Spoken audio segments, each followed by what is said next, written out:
Arise India chamber of commerce and industry యొక్క ఓపెనింగ్కి విచ్చేసినటువంటి పేద బడుగు బలహీన వర్గాల దళాధిపతి, ఒక రాజ్యాధికారమే కాదు, పేదలైనటువంటి మనకు ఆర్థిక పటిష్టత కూడా కావాలి.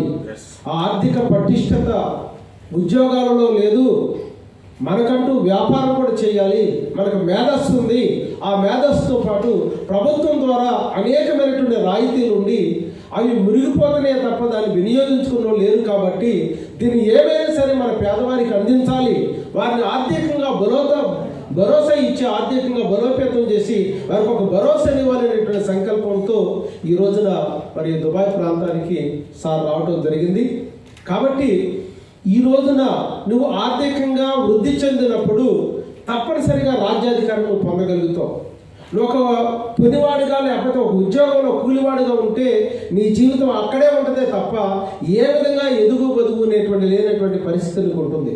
కాబట్టి మిత్రులారా, ఈరోజు ఒక వ్యాపారస్తుడిగా చెప్తున్నా, నేను ఒక మారుమూల కుగ్రామంలో జన్మించా. ఈ రోజు కూడా మా గ్రామంలో బస్సు లేదు, నడిచి వెళ్లాల్సినటువంటి పరిస్థితి.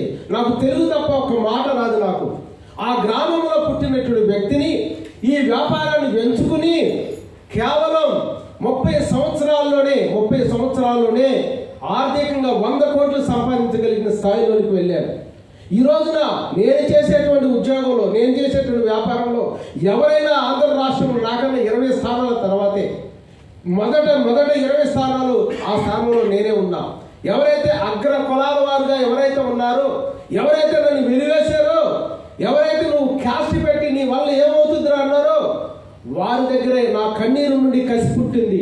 ఆ కసిలో నుంచి, ఆ అవమానాల నుంచి లక్ష్యాన్ని నిర్దేశించుకున్నాను. ఆ లక్ష్యం కోసం నిరంతరం పోరాడి ఈ రోజున ఒక ఉన్నత స్థితికి వచ్చి 3,000 మంది మనవాళ్ళని ఆర్థిక పటిష్టత కలిగిన వారిగా చేశారు. అది కేవలం వ్యాపారం వల్ల మాత్రమే జరుగుతుంది. అది ఉద్యోగాల్లో మీకు వచ్చేటువంటి నెలలో 30,000 50,000 వస్తే అది కుటుంబ ఖర్చులకు అవుతుందే తప్ప ఆర్థికమైనటువంటి పటిష్టత రాదు. ఈ ఆర్థికంగా అభివృద్ధి సాధించాలి అంటే 1 నేను చేయగలిగిన విశ్వాసం ఉండాలి, 2 పట్టుదల ఉండాలి, 3 ఓర్పు ఉండాలి. మనోళ్ళు చెప్తున్నారు, అయ్యా మేము వెళ్ళిపోవాలి, సమయం అయిపోతుంది అన్నారు. అరే మన జీవితాలు మారిపోతే, కష్టపడి పని చేస్తే నువ్వు రూపాయి జేబులో నుంచి పెట్టుబడి లేకుండా ఈ సంస్థ నీకు సహకారం చేయడానికి ముందుంది. నీకు 5 కోట్ల రూపాయలు కావాలంటే 5 కోట్లు ఇప్పించడానికి రెడీగా ఉంది. 1 కోటి రూపాయలు కావాలంటే 1 కోటి రూపాయలు ఇవ్వడానికి రెడీగా ఉంది.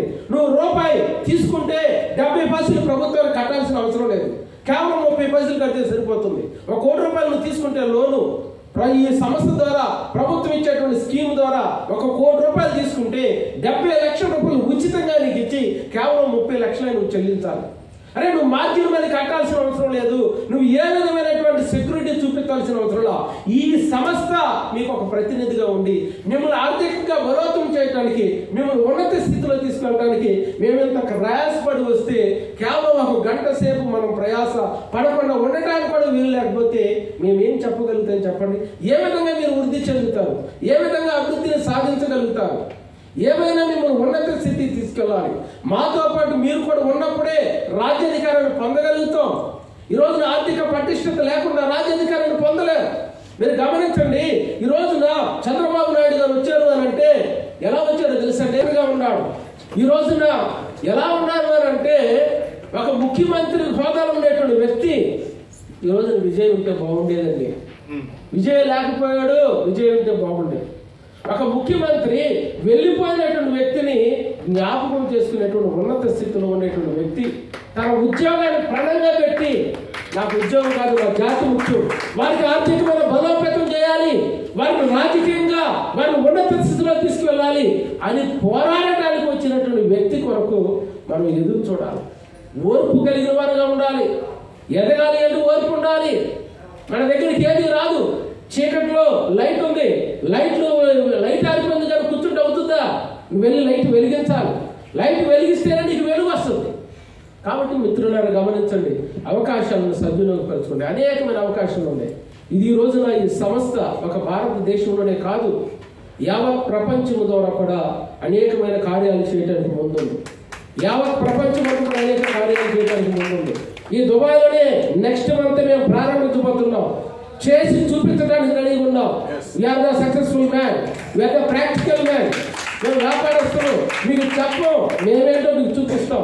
కేవలం 2 నెలల్లోనే వాట్ వీ అని యూ కెన్ ప్రూవ్ ఇట్.